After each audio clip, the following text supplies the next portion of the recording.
We are at Treehouse Dispensary in Santa Cruz, California. My name is Jenna and I am the current COO. I started here about 5.5 years ago as the creative director, and I've seen it through amazing times and difficult times. We have done everything we can to make Treehouse more of an experience versus just another dispensary to go to.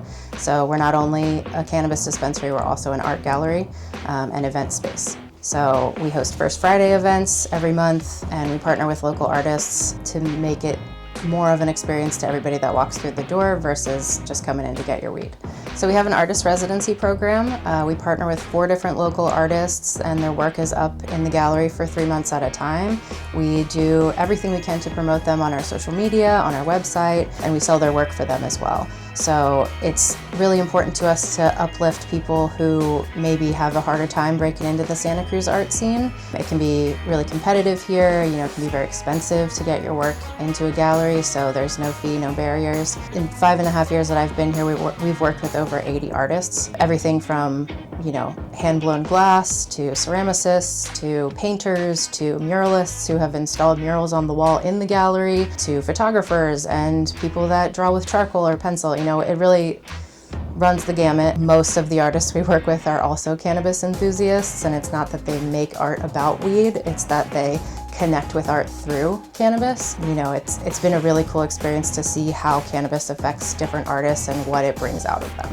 Back in the 90s, a woman named Valerie Corral and her partner started an organization called WHAM. It's now called formerly WHAM Phytotherapies, and Val was integral in getting Prop 215 written and passed, which made medicinal cannabis legal in California. And honestly, without her and without that organization, we would not have legal cannabis now. And we serve 85, 90 patients a week at this point with free medicinal cannabis for people with chronic and terminal illness. Wow. It's an absolute privilege to be able to sell cannabis legally in this state, in this country. There are tons of local communities that have been really affected negatively by the war on drugs. There's still a ton of people in prison. We have a program called Sowing Seeds for Community, where we work with local organizations that are actively already fighting those effects. So some of the organizations we've worked with, currently we're working with the Diversity Center, we've worked with Second Harvest Food Bank, we've worked with Campesina Womb Care, which they help out with all of the women in the fields and get them the help that they need, the doctors they need.